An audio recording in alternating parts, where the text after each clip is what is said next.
Condition खूप खराब आहे. आणि केडी कत्री आत्ताच आत गेले. डॉक्टर आहेत आत. केडी सर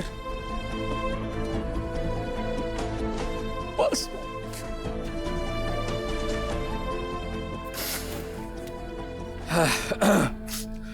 रडायचं नाही आता. माहिती ना बॉसला रडलेलं आवडत नाही. आणि तिला जेव्हा कळेल की आपण असं रडतोय खूप रागवेल ती आपल्याला. काय होणार नाही बॉसला. ओके कत्री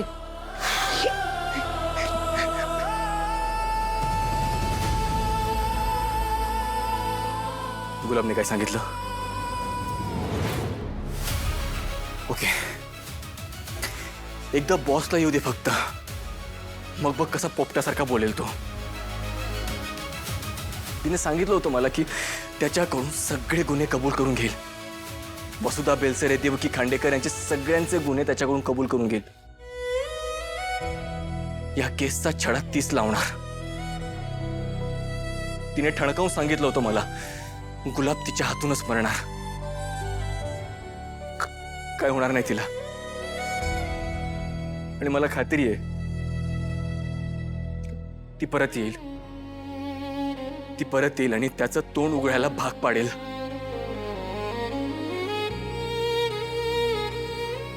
केड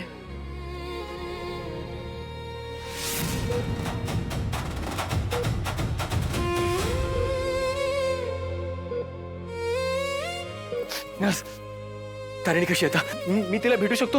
मला बघायचंय तिला. शांत व्हा तुम्ही. डॉक्टर करतायत प्रयत्न.